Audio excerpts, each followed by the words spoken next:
Hi friends, வீட்டில் உள்ள ஒரு முனைய பொருள் சேர்த்து ரொம்ப சுவையான ஒரு ஜூஸியான டேஸ்டியான ஸ்வீட் எப்படி செய்கிறதுன்னு பார்க்கலாம். குழந்தைங்களுக்கெல்லாம் ரொம்ப பிடிக்கும். இந்த ஸ்வீட் செய்கிறதுக்கு இப்போ ஒரு பேனில் 2 கப் சர்க்கரை சேர்த்துக்கலாம். 2 கப் சர்க்கரைக்கு 2 கப் தண்ணி சேர்த்துக்கலாம். மீடியம் ஃப்ளேம்லேயே சர்க்கரை தண்ணியில் நல்லா கரையிற வரையும் நல்லா கொதிக்க விடுங்க. இதில் ஏலக்காய் பொடி சேர்த்துக்கலாம். சர்க்கரை சேர்த்து அரைச்ச ஏலக்காய் பொடி சேர்த்துக்கிறேன். இந்த சர்க்கரை சிரப் கையில் இப்படி தொட்டு எடுக்கும்போது இப்படி பிசு பிசுன்னு ஒட்டணும். கம்பி பதம்லாம் பார்க்கணுன்னு அவசியம் இல்லை. இப்படி பிசு பிசுன்னு ஒட்டினா போதும்.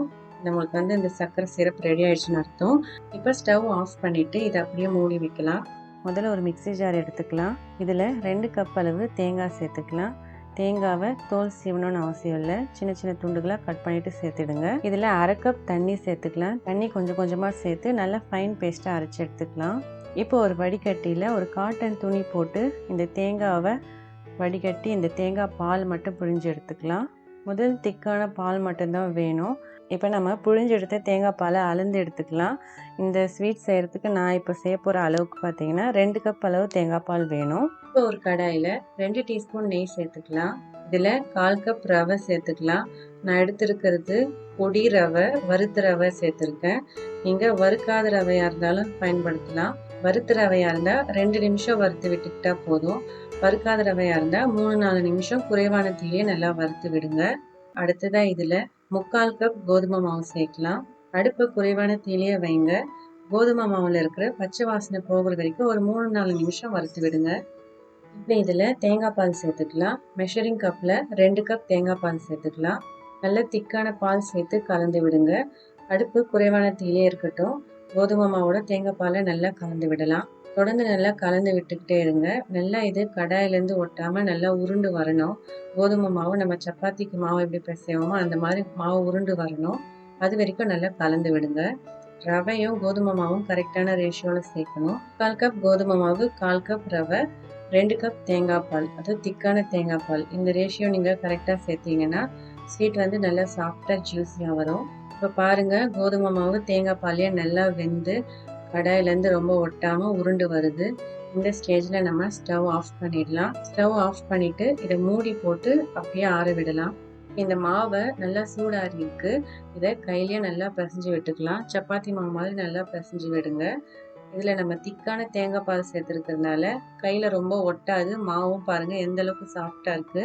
நல்லா கையிலேயே பிசைஞ்சு விட்டதுக்கப்புறமா இதை நான் 2 பாதியாக பிரிச்சுக்கிறேன். இப்போ இதை இந்த மாதிரி சிலிண்டர் ஷேப்பில் தேய்ச்சிட்டு கொஞ்சம் கொஞ்சமாக மாவு எடுத்து போட்டு சின்ன சின்ன உருண்டைகளை உருட்டிக்கலாம். இந்த மாவு எடுத்து போடும்போதே பாருங்கள் எந்த அளவுக்கு சாஃப்டாக இருக்குது. நம்ம தேங்காய் பால் சேர்த்ததுனால தான் இந்த அளவுக்கு சாஃப்டாக இருக்குது. இப்போ இதை கையில் எடுத்து நல்லா அழுத்தி பிழிஞ்சு சின்ன பாலாக உருட்டிக்கலாம். நல்லா உருட்டிட்டதுக்கப்புறமா நல்ல ரவுண்ட் ஷேப் வந்ததும் உள்ளங்கையில் வச்சு லேசாக ப்ரெஸ் பண்ணுங்கள். என்கிட்ட இருக்கிற ஜூஸ் ஸ்ட்ரா எடுத்து இதில் லேசாக ப்ரெஸ் பண்ணுறேன்.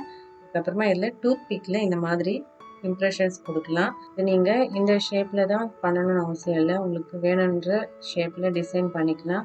நான் என்கிட்ட இருக்கிற பொருள் வச்சு நான் இதில் டிசைன் பண்ணியிருக்கேன்.